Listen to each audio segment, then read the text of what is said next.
If this is not like the perfect example why traditional games journalism is dying, then I don't know what is. An initial post coming from Kotaku saying a new report says AAA gaming is losing the attention war. Quote, video gaming's post-pandemic problem isn't that players choose to watch TikTok instead of buying a AAA game or subscribe to OnlyFans instead of buying a PlayStation. It's that on Friday evening, players are placing a growing share of their time and spend elsewhere. It's like, okay, don't think very much of that. Like, sure, just a generic post by Kotaku, right? I guess they get all the flack from the community with everything they post. And this time was a little bit different. Madam Savvy said, the blog posters remaining at Kotaku would have you believe that they were pure anti-capitalists. But the truth is, they are part of the gears they hate.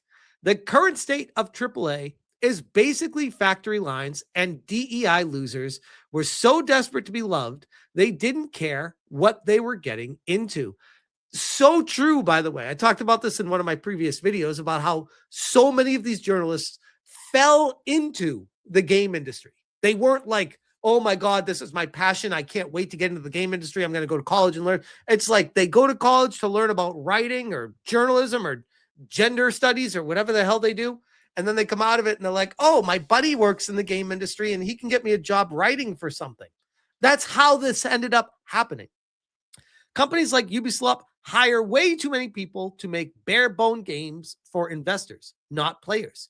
And you, Kotaku, eat that up and die on the hill that Corpo Factory Product Assassin's Creed is the best thing ever, while also having things written like bad working conditions, and we should feel bad for people. You aren't owed attention, views, and certainly not money. The best games ever made were by small teams in a time of limited creation accessibility where no one had a, quote, game level design degree. You are part of the problem, avoiding being critical when it mattered because of politics. God, I know I say it a lot, but keep Madam Savvy on my time because when she gets savage, holy fook. Imagine if you had never bothered commenting on politics and being pro-censorship. No one would have made videos reacting. Gamers have access to back catalogs and real indie, not high guard, faux indie, but real passionate small teams. Conveyor belt production doesn't work. ESG chasing companies hiring all too eager losers who can't critically think aren't owed my dollar. Besides, first off, I can't believe Savvy took the time to give Kotaku the time of day with this kind of reply for this post. Kudos to her. I do not have that patience. Besides, Expedition 33, Schedule 1, Marvel Rivals, all good games people spend their time with across all sizes of teams. And the reason why I wanted to bring up Savvy's reply here is because not necessarily what she said, but how Kotaku reacted to this. Who screenshot, I ain't reading all that. I'm happy for you though, or sorry that happened, and screen capped and retweeted Savvy. We have Kotaku, which, reminder, supposedly 2.4 million followers of the account, 462 likes, which is way more than they usually get, by the way. It's usually in like the 10s or 20s. They try to dunk on Savvy, and oh my God, did they get ratioed to oblivion here? Savvy replied, if that's considered a lot, then you must be self-aware. No one reads your articles too. When is the next termination session? Holy shit. Holy shit. That is like one of the most insane replies ever. 1,600 likes. 183 on Kotaku trying to dunk on Savvy. It did not go in their favor at all. Savvy said, Kotaku quote tweeting me. Wow. If that's considered a long read, it explains so much about the quality of your blog posts. Hey, When is the next firing session? Reunion? I find it fascinating that they think retweeting your post and exposing it to their 2.4 million followers is a gotcha. Like, thanks for the exposure, bro. Savvy. I've gone up in follows, which means their followers are eager for a good read. It's just not with Kotaku. To which I replied as well when I saw this. I said, obligatory. Kotaku's journalistic integrity, error 404 not found. And this was an actual sign at MagFest. This actually happened. And then I was browsing on X today and I saw this post, The Gamer. This new mini campaign for Baldur's Gate 3 lets you meet and romance Strahd. Okay. Savvy.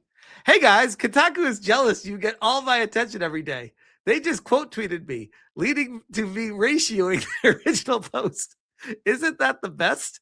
I like you guys more. You just have a gentleness to you that makes pushing you over more fun.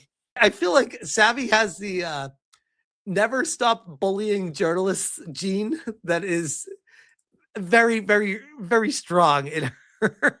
But the fact that the Kotaku posted this and then retweeted Savvy is actually impressive because it goes to show where journalism is even at in 2026.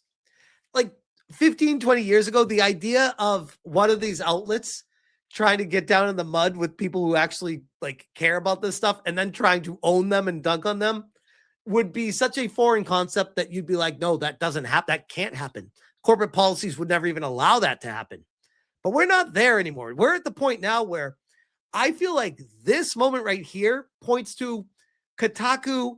This is like a cry for help. This is them letting the world know that this is their last gasp before they finally shut down.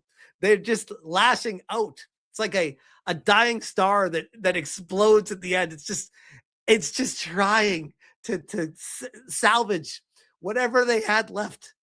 And it's just culminating to them going to retweet Savvy.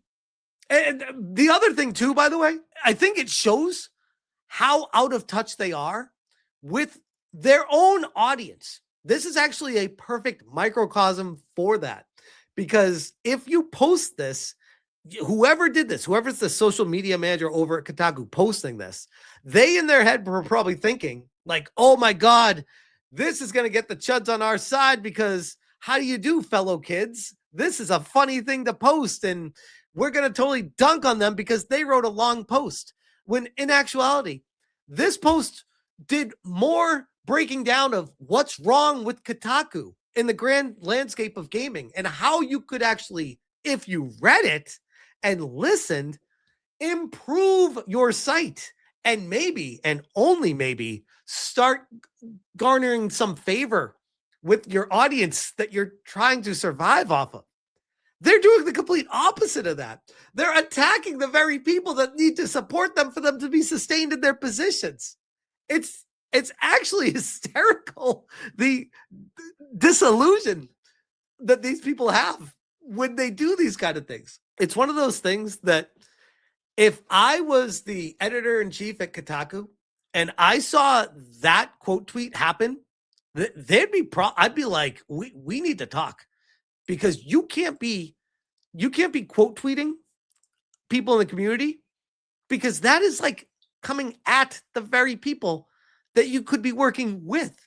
This is Kotaku making an active decision to separate themselves from the gamers as almost like a rallying cry to the wokies and cult members in the gaming industry to let them know, hey guys, we're still aligned with you, not the gamers. So please give us access still, because don't worry, we still hate your customers too.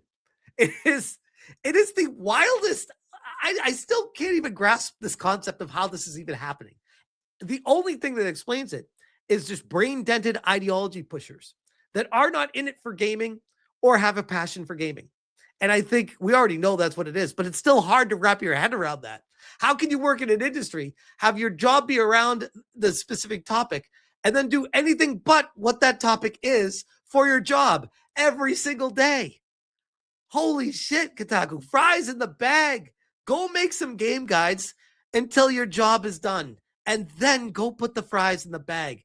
Nobody is going to shed a tear. I think the only thing that's going to happen, and you know this, we all know this, as soon as Kotaku shuts down for good, and I can't believe they're still around right now, but as soon as they shut down for good, there is going to be so much celebration online across the entire internet that I foresee there won't just be like videos celebrating it. There won't just be like blog posts celebrating it.